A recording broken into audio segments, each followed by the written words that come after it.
was wearing the same blouse from the night my husband proposed. Before we began, I barely had time to set my purse down before I heard her voice pierce through the chatter. Oh my God, doesn't Maggie look like Consuela, my old maid from Houston? She laughed, not a small laugh, a loud, performative one, the kind that's meant to invite others in, and they joined. Laughter rolled across that backyard like wildfire. I stood there holding a glass of red wine someone had just handed me, feeling my cheeks burn. I looked at Daniel. He was across the yard, talking to a man in a golf cap. Our eyes met. He looked away. That was worse than the insult, worse than the laughter. My own son, pretending he didn't hear it. I turned slowly, walked toward the guest bathroom and locked the door behind me. I sat on the closed toilet lid, hands trembling, staring at my reflection in the vanity mirror. My lipstick was smudged. I looked tired, no exhausted, and I thought not for the first time. If Richard had been alive,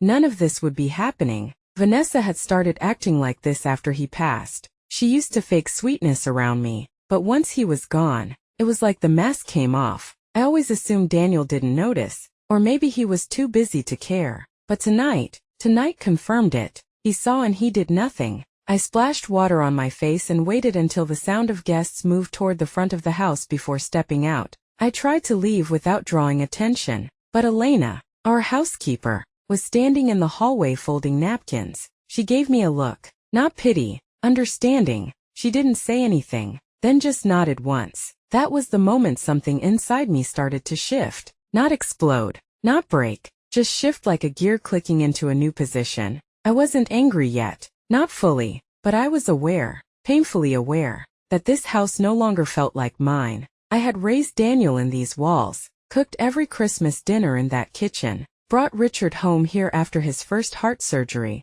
and now I was being laughed at in my own backyard by a woman who hadn't even been around when Daniel still had baby teeth on the drive home. I didn't cry. I just drove in silence, both hands on the wheel, the streetlights flickering through the windshield like static. I pulled into my driveway, turned off the engine and sat there for a long time with the keys in my lap. I thought about all the times I defended Vanessa to my friends. She's just high-strung. I'd say she means well, but now I wondered, how long had I been lying to myself? And more importantly, how long had Daniel been lying to me? I didn't know then that Elena would come to me with something that would change everything. Something tucked away in a drawer that should have never been opened, but that would come later tonight. All I knew was this. My daughter-in-law looked me in the eye in front of a crowd of people and said, I looked like her maid and my son looked away. That's the moment I stopped being afraid of causing a scene, because the scene had already been caused, and they started it. I just hadn't decided how I'd end it yet. The morning after the party, I was still wearing the same clothes.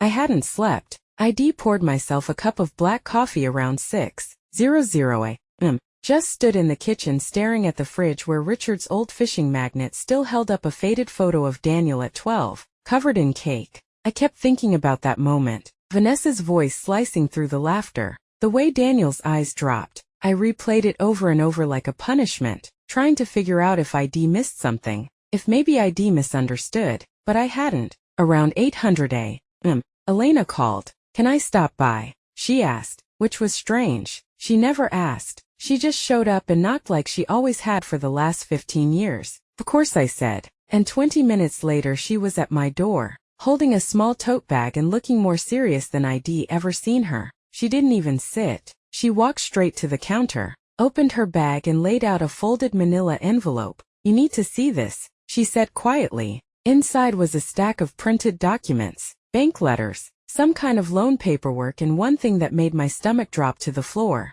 A second mortgage agreement. My name was on it, my signature, only it wasn't mine. I found it tucked in the bottom drawer of Daniel's office desk last night, she said. He left it open when they went out back. I don't know why I looked. I just felt something was off. I ran my fingers over the signature. It was close, but not mine. Whoever forged it had practiced. My mouth went dry. Why would he do this? I whispered, though I already knew. Money always money. I think Vanessa pushed him. Elena said they've been fighting about renovations. She's been saying things like, your mom will be gone soon anyway. She paused, her eyes filling with heat. Maggie, I wasn't going to say anything, but after last night, after what she said in front of everyone, I nodded, unable to speak. She wasn't just mocking me socially, they were planning financially, and they weren't just waiting for me to die. They were trying to speed it up in legal terms. I felt like I was underwater. I don't know what to do, I said finally, and Elena stepped closer, her voice low. You do, she said. You just don't want to be the kind of woman who does it, but she's already been that kind of woman to you. I blinked fast. It was the first time anyone had put it so plainly. Elena had always been kind, even when things got tense in the house. She never took sides, but now she looked ready to light the whole place on fire for me. I picked up the documents and stared at them like they were written in another language. Do you think Richard knew? I asked. He always said Daniel was smart but soft. Elena hesitated. There's more, she said, reaching into her bag again. This time she pulled out a worn envelope with my husband's handwriting on the front. My name in cursive. I found this behind one of the books in the den. I think it was meant for you. My hand shook as I opened it. Inside was a single sheet of lined paper written with Richard's neat, looping penmanship. It wasn't a letter. It was a warning, a journal entry. I worry Vanessa's ambition is getting into Daniel's bones. He wrote, she's not cruel. She's careful, and I think he's letting her turn him into something he's not. Maggie, if anything happens to me, promise me you'll watch her closely. Don't let charm make you blind. I clutched it like a lifeline. He had seen it long before I ever dared admit it. He had seen what she was, and now I was looking at proof, legal proof, emotional proof. I wasn't crazy. I wasn't paranoid. They had made me feel like a burden in my own house while smiling through it, but not anymore. You're right, I said to Elena, voice steadier. Now I do know what to do, and am going to do it. I spent that entire afternoon pacing my living room with the envelope clutched in one hand and my coffee gone cold in the other. I couldn't get Richard's words out of my head. Don't let charm make you blind. He always had a way of seeing straight through people. He had warned me without saying it to my face, which felt cruel at first, like he didn't trust me enough to just tell me the truth. But I knew my husband. He wasn't hiding it to protect himself. He was protecting me. ID always hated confrontation, and he knew it. He must have thought if he put it on paper, I'd read it when I was ready. Well, I was ready now. I needed to know exactly what I was dealing with, so I walked straight to the hall closet, pulled out the metal lockbox where we kept our will, house, deed, old insurance papers, everything that mattered. I hadn't touched it since his funeral. The key was still on the same ring with my church fob. Inside, everything smelled faintly of old paper and dust. I went straight for the folder labeled Trust and Will and flipped through. There it was in black and white. Richard had left everything to me. Full ownership of the house, control of all accounts. Not a single clause left anything to Daniel or Vanessa. While I was alive, I sat down, spread the pages across the coffee table and just stared. For years, I had believed that maybe Daniel had been helping me, managing things, advising me, making decisions, because he cared. But now I saw it clearly.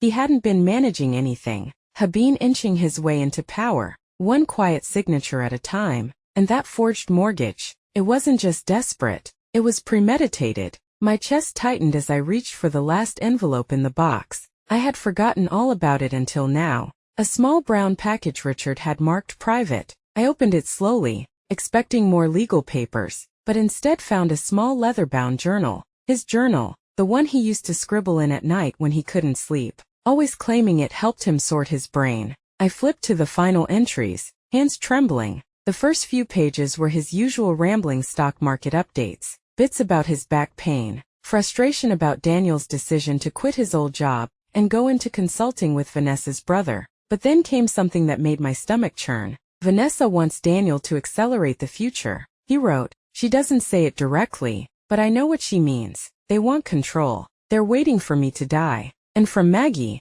to fold. I wish I'd handled the trust differently. I thought giving everything to Maggie would protect her, but now I worry it made her a target. I closed the journal and gripped it to my chest like a shield. It wasn't paranoia. It wasn't overthinking. It was happening. They were coming for what I built, for the home where I raised my child, for the money Richard spent 4 decades earning, for my peace. I got up and opened my laptop. I typed in the name of the attorney Richard used for the will, Stanley DeMarco. I hadn't spoken to him in years, but his number was still listed. I picked up the phone, dialed, and when his assistant answered, I said calmly, "Tell Mr. DeMarco, This is Margaret Whitmore. I need to schedule a private consultation immediately. No family present. She hesitated for a moment before confirming. Tomorrow, 10:00 a.m. I agreed. As I hung up, I felt something I hadn't felt in months. Clarity. Not rage. Not grief. Clarity. For the first time since Richard passed, I felt him beside me, not just in memory, but in action, in the words he wrote, in the files he left, in the decisions he tried to prepare me for. He knew what Vanessa was, and he knew that Daniel, as much as I loved him, was too weak to stop her, but I could. I wouldn't yell or scream or even argue. I would use facts, paper, the law, the same quiet tools they tried to use against me. I had more power than they thought, and they were about to learn exactly how much I didn't sleep that night either. But this time it wasn't from confusion or sadness, it was from planning. I laid out every document on the dining table, like chess pieces: Richard's will, the house deed, the forged mortgage copy, his journal, and even the envelope Elena had found. I rehearsed what I would say to Daniel, not because I thought I could change his mind, but because I wanted to see his face when the truth came out the next morning. I dressed with purpose: slacks, flats, and the dark navy blouse Richard always said made me look like I ran the school board. I wanted to look like someone in control. I arrived at their house just after noon, unannounced. Vanessa opened the door in yoga pants and full makeup, clearly annoyed. "Oh," she said, forcing a smile. "You should have called first, Maggie Daniels." I cut her off. "I need to speak with both of you now." The tone in my voice must have startled her, because for once, she didn't have a snarky comeback. She called for Daniel, and they both sat across from me at the kitchen island, like two teenagers about to be scolded. I pulled the documents from my bag and laid them down one by one. "This," I said, tapping the forged mortgage form, "has my signature on it, except I didn't sign it." Daniel's face paled. Vanessa crossed her arms. "You're mistaken," she said too quickly. I looked at Daniel. "Tell me I signed this." "Daniel, look me in the eyes and tell me it's mine." He opened his mouth, but no words came out. "How did you get that?" he finally asked, voice low. "Does it matter?" I said, "You committed fraud.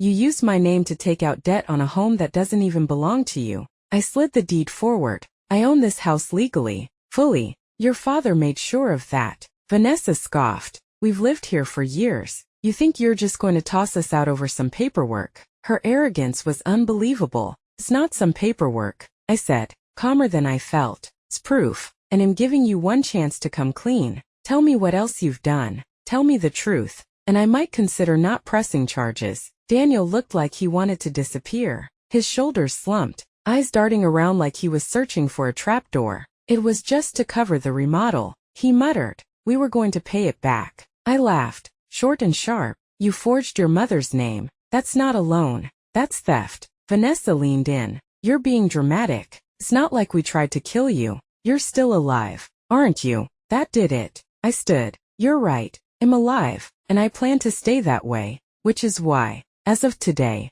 I'm removing Daniel as financial power of attorney. I already filed with the lawyer this morning. All access to the joint accounts is frozen. The house is being listed this week. You'll receive formal notice within the next 2 days." Vanessa stood too, face flushed. "You can't do that. You're punishing your own son, your family, for one mistake." "No," I said, collecting the papers. "I'm correcting a mistake I made when I let either of you feel entitled to something that was never yours." Daniel tried again. "Mom, please, just can we talk privately?" Vanessa didn't mean it. We just got overwhelmed. I looked at him, really looked at him, and saw not the boy I raised, but a man who let his wife treat his mother like garbage while he stayed silent. I thought of all the times I brought him soup when he was sick, all the nights I sat through his piano recitals cheering the loudest, and now here he was begging for privacy after conspiring to steal from me. "I'm done talking privately," I said. "If there's one thing I've learned, it's that secrets are how people like you to operate.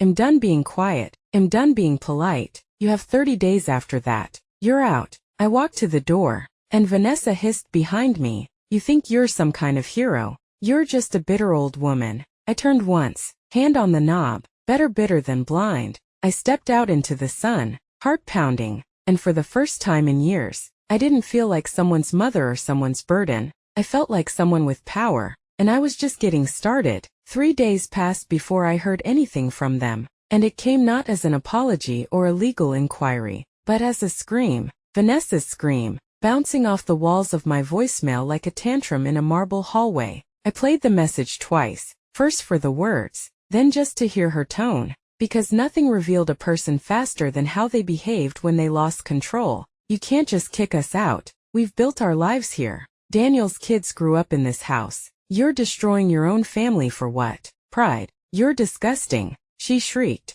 I didn't call back. I saved the recording and emailed it to my attorney instead. That same afternoon, I arrived at the house with a real estate agent, a woman named Marcy, who looked like she didn't take nonsense from anyone and smelled like citrus and ink. As we walked through the rooms, my rooms, I noticed Vanessa had left. Clothes on the floor in the guest room, shoes scattered in the hallway, a wine glass on the staircase landing, all staged, no doubt to make the place look unlivable. I ignored it. Marcy took notes, complimented the crown molding Richard had installed in '92, and we discussed the listing price. Vanessa watched us from the top of the stairs like a gargoyle. Her arms were crossed, lips pressed so tightly they looked like one straight line. You're pathetic, she muttered, loud enough for me to hear. I didn't even blink. I signed the paperwork with Marcy right there in the kitchen, and scheduled a professional cleaning team for the weekend. That's when Vanessa lost it. She came downstairs stomping like a teenager,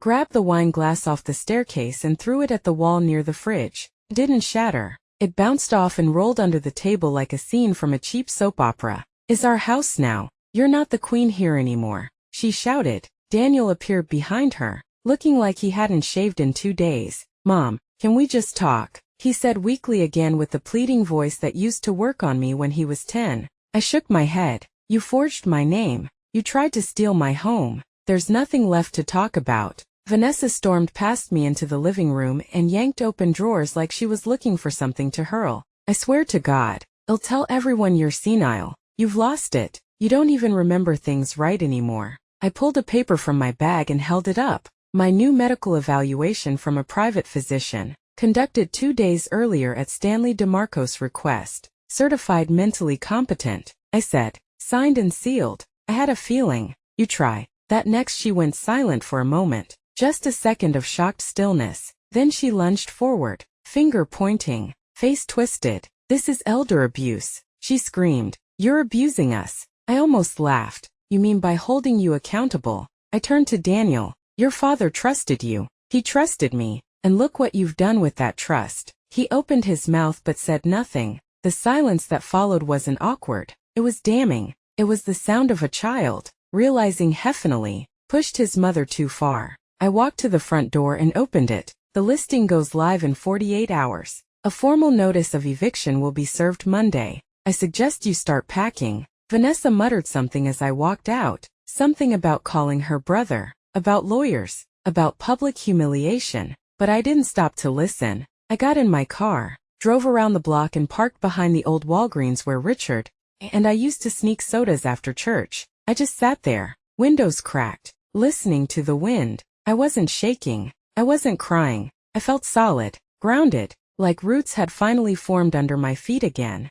And I realized in that moment that power doesn't come from yelling louder or playing victim. It comes from truth, from preparation, from knowing exactly what you're owed and refusing to settle for less. Vanessa had made a critical mistake. She thought I was just an old woman with too many memories and not enough backbone. She didn't know I kept every receipt, every will revision, every voicemail. She didn't know I'd been quiet, not because I was scared, but because I'd been watching. She had just made herself the enemy of a woman who had nothing left to lose, and that, I knew, was a very dangerous place for her to stand. The morning after Vanessa's meltdown, I woke up before the sun brewed a cup of Earl Grey, and sat down with a yellow legal pad to map out everything I still needed to secure before I pulled the final lever. I wasn't just trying to win. I was making sure they couldn't claw their way back after I did. First on the list was the bank. I had already frozen the joint accounts, but now I instructed them to close the ones Daniel had access to entirely and reroute everything into a trust under my name with an independent fiduciary. I didn't trust anyone connected to him, not anymore. The banker, a young woman named Kelsey, raised her eyebrows at the paperwork I handed over. Your son forged this, she asked stunned. I didn't flinch. My attorney will be in touch if the bank fails to flag the fraud internally, I said, folding the file with clean precision. Thank you for your time. Next was the locks. I'd already called a locksmith the day before, but I rescheduled for Saturday morning. The same day, Vanessa was planning some charity brunch at the house. According to the caterer's website, she booked the patio, the garden, and a champagne truck for her networking event. She must have thought I wouldn't have the guts to act before it. That was her first mistake. I confirmed with the sheriff's department that the eviction notice would be hand-delivered Monday morning and checked in with Stanley to make sure every signature had been triple verified. I wasn't about to let Vanessa or Daniel poke holes in anything. Once everything was in motion, I returned to the house one final time alone. I walked through every room with a notebook, taking stock of what was mine, what was left, and what they ruined. The antique table in the foyer had scratches from someone dragging bags across it without lifting. The fireplace mantel was scuffed from God knows what in the kitchen. The spice rack Richard had built was covered in grease. But oddly, none of that hurt me. It only made the decision clearer. They hadn't respected the home, the history, or the hands that built it. They treated it like a backdrop for their Instagram lives. I stood in the master bedroom doorway and saw my wedding photo still on the dresser. The frame slightly askew. I straightened it. That room had once been full of warmth. Richard's humming while brushing his teeth. The sound of old records playing on Sunday mornings. Now it was cold and sterile, like a hotel room that had been overstayed. I walked back to the hallway closet and retrieved the last of the financial folders, slipped them into my tote, and double-checked the alarm system schedule. I'd already changed the passcode, and I made sure to remove Daniel's and Vanessa's access codes from the system entirely. That evening, I met Elena for dinner at a little Mexican place off 5th Street. She showed up wearing lipstick and a denim jacket I hadn't seen her in before. "You look like you just fired half the world," she joked as we sat down. "I might have," I said, smirking. I told her everything about the lawyer, the bank, the locksmith, the brunch party. She laughed when I told her the locks were being changed during the actual event. "You're cold," she said, raising a margarita to her lips. "No," I said, "I'm finally warm." She leaned in. "You want me there Saturday?" I paused. "I won't stop you," she smiled. "I'll bring my camera that night back home." I drafted one last document, an open letter to Daniel, not to Vanessa, not to fight or argue, just to explain in writing why I was doing what I was doing. I told him how I'd sat through years of tiny humiliations, let his wife chip away at me, hoping Henitus. I told him that when I heard my own son had forged my name, it broke something permanent. I reminded him of the home we built, meals we shared, the years I put my heart into raising him, and I ended it simply. "I don't need your permission to protect myself, and you no longer have mine to use my silence as a weapon." I signed it and sealed it. No return address, no PS, no begging for understanding. When I went to sleep that night, I slept harder than I had in months, because for the first time, I knew exactly what was going to happen next, and this time it would be on my terms. Saturday arrived like a final drum beat, steady and inevitable, and I was already dressed and out the door by 9:00 a.m. with a clean blazer, 2 copies of the sale agreement in my bag, and a fresh coat of lipstick that I hadn't worn since Richard's funeral. I arrived at the house before the champagne truck did, and as promised, the locksmith was waiting at the curb, tools in hand, eyes glinting with curiosity. I didn't need to explain much. "Everything that matters is already gone," I told him, gesturing toward the front door, and he nodded, professional and silent, while he began the process of removing Daniel and Vanessa from my home, one bolt at a time. Guests had already started to arrive by the time we were finishing early birds with mimosa energy and charity smiles, none of them knowing that the hostess they came to flatter wouldn't even be able to let them in. I waited in my car until the crowd thickened, watching Vanessa buzz from person to person in her rented floral dress, waving toward photographers like she was about to announce a political campaign. Her eyes caught mine briefly across the lawn, and I smiled. She didn't know yet, but I was going to make sure she did publicly. I stepped out of my car right as the champagne truck driver approached the locked front door, confused and calling for her. Vanessa rushed over heels, stabbing at the lawn, her voice tight and shrill as she realized the key no longer worked. "It's jammed. I swear it's jammed," she said to no one in particular, trying to keep her voice calm as murmurs began to rise. That's when I stepped forward slowly, like a school principal walking into a noisy classroom. All eyes turned. It's not jammed, I said, loud enough to cut through the music and conversation. It's been changed. Vanessa's face froze. What the hell are you doing here? She hissed, storming over to me, trying to block my view of the growing audience. Hosting the final farewell, I said, and from my bag I pulled out a thick manila envelope. As of yesterday, this property has been sold. New owners take possession next month. I'd advise everyone here to grab a drink fast. It might be your last one served on this patio. There was a ripple in the crowd. Confusion, laughter, awkward silence. Daniel emerged from the side yard, his face red and exhausted. Mom, stop, he said quietly. You don't have to do this here. I turned to him, calm and clear.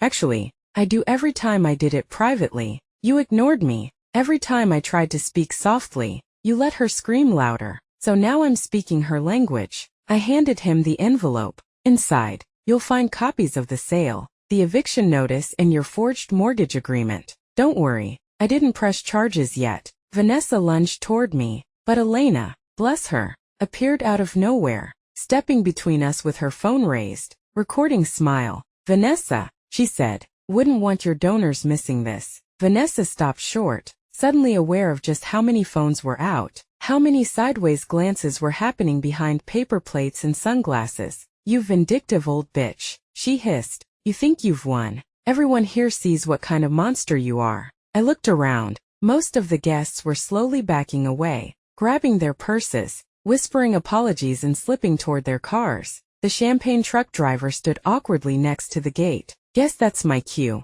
I said, turning toward Eleanor. You ready? Always, she said, linking arms with me. We walked down the path, past the people who once laughed at me in that very backyard, past the house where I raised a boy who forgot who built his world, past the woman who thought she could break me without consequence. As I reached the sidewalk, I turned once more to see Vanessa crumpled in a patio chair, mascara streaking her face, Daniel standing over her with the envelope in one hand, guilt painted all over him. I didn't smile. I didn't wave. I just kept walking because I knew this wasn't the end of a party. It was the beginning of my piece. And the best part, I wasn't even done yet. The eviction notice landed on their doorstep Monday morning at 7:42 a.m., hand-delivered by a sheriff's deputy wearing mirrored sunglasses and a no-nonsense voice that even Vanessa couldn't twist into something victim-like. I wasn't there to see it, but Elena was. She parked 2 houses down with a muffin and a coffee and said,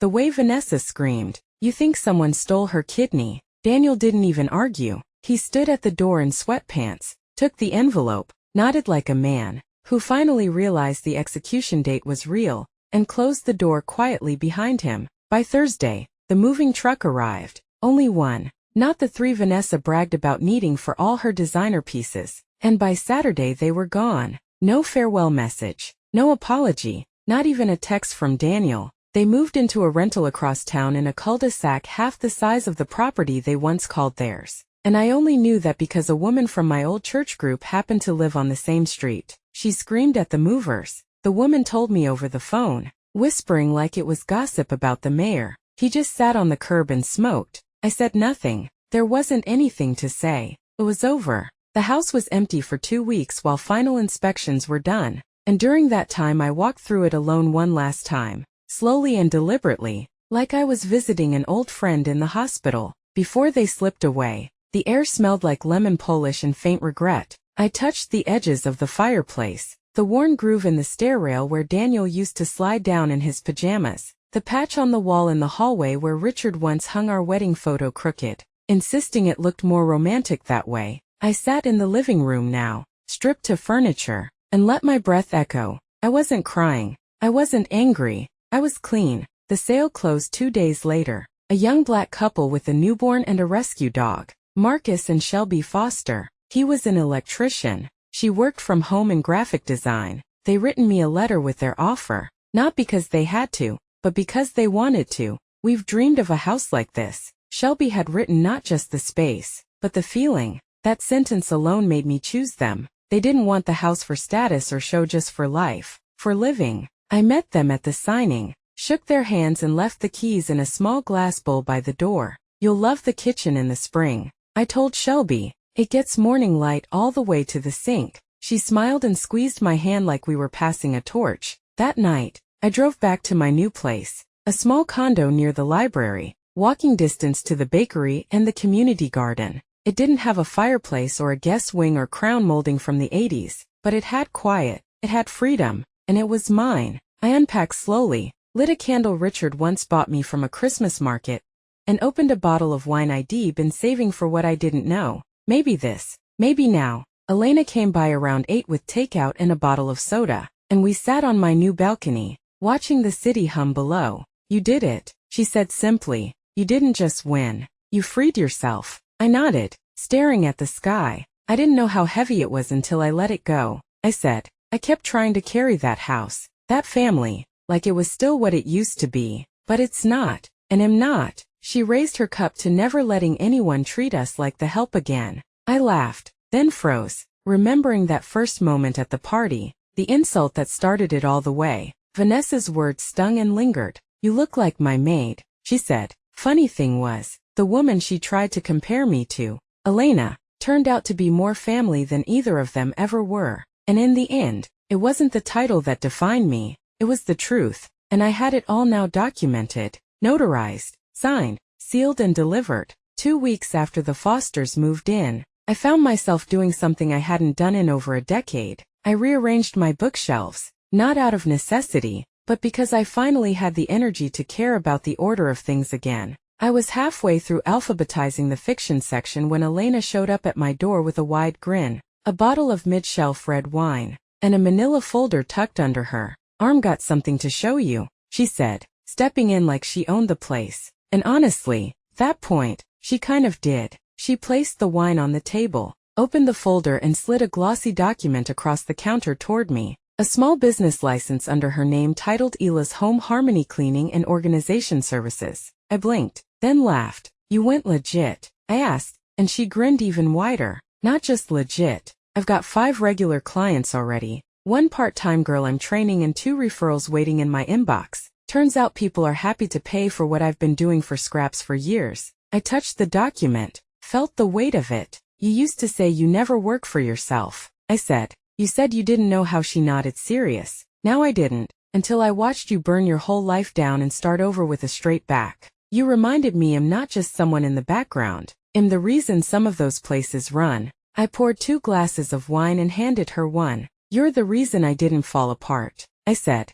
You pulled me out of the fog when I didn't even know I was in one. She sipped, then leaned in slightly. You know, Vanessa tried to call me twice, left a voicemail acting like nothing happened, said she wanted to make peace and maybe talk about future opportunities. My eyebrows shot up. You're kidding. Elena shook her head. She must have thought I'd feel bad, that I'd be desperate. She didn't understand that once someone learns their worth, they don't go backward for a seat at a rotted table. I laughed harder than I had in months, full belly and everything. Eleanor raised her glass again. To self-employment, she said. To boundaries, I added. To dignity, she said. To silence. Broken, I replied. We clinked, and it wasn't just 2 women toasting over wine. It was a ceremony, an exorcism, a release. Later that night, after she left and the dishes were washed, I sat on my balcony and thought about how strange it was that the person who ended up by my side wasn't blood, wasn't someone I raised, but someone I once paid to mop my floors, and yet she was the only one who truly seen me, who didn't ask me to shrink or disappear or be grateful just for being tolerated.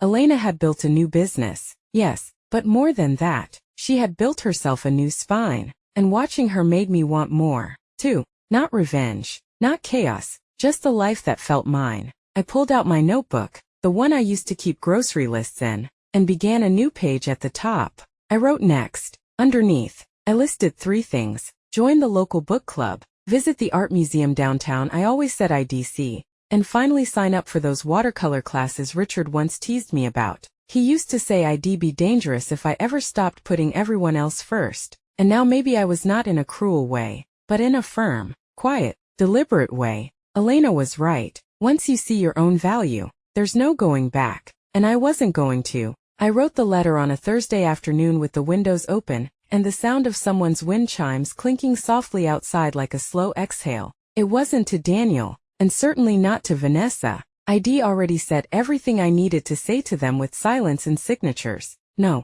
this letter was for my grandchildren, Lila and Thomas, two sweet, sharp-eyed kids who didn't ask to be born into anyone's mess, who had hugged me the last time I saw them, without hesitation or judgment. ID waited to write it until the noise had settled, until my own thoughts had stopped spinning, because I didn't want it to come from anger. I wanted it to come from truth. I told them about the house, how it wasn't just walls and rooms, but memories, chip tile, where their dad once threw a basketball indoors and broke the lamp, the drawer that stuck in the kitchen because I kept extra batteries in it, like some sort of superstition, the garden where their grandfather once grew the world's most stubborn tomatoes. I told them it was okay to feel confused or hurt or even mad at me. I told them the story their parents might spin about the house being stolen wouldn't be, but I didn't ask them to pick sides. I asked them only to remember that love doesn't disappear just because people fail at showing. I tucked in 2 pictures, one of me and Richard on the porch in '89,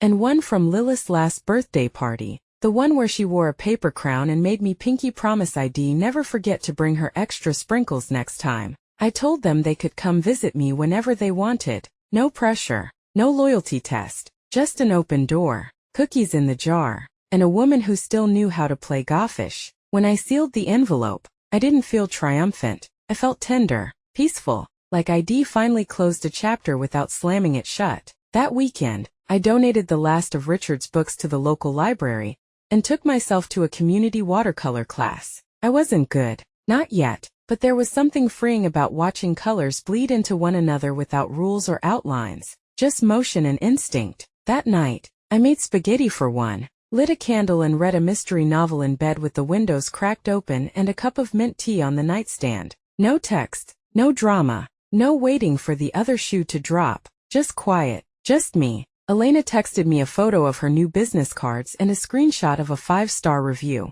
A client left her. She saved my house and my sanity, the woman wrote, and I texted back. She does that. I thought of Vanessa sometimes, usually not for long, usually just in moments where silence hung heavy and memory crept in. I didn't hate her, pitied her, because a woman like that who builds her whole life on control and appearances never really feels safe, even when she wins. And Daniel, I wished him peace. I hoped he'd grow a spine someday, maybe even figure out what it means to be a son again. But that wasn't my job anymore. My job was done. ID protected what mattered. ID reclaimed what was mine. And more importantly, ID built something new, not out of spite or bitterness, but from the solid ground of knowing who I was, even when others tried to bury it. As I turned off the lights and climbed into bed that night, the room warm and quiet and full of small, ordinary joy, I whispered into the dark, "I'm home." And for the first time in a long, long time I meant it.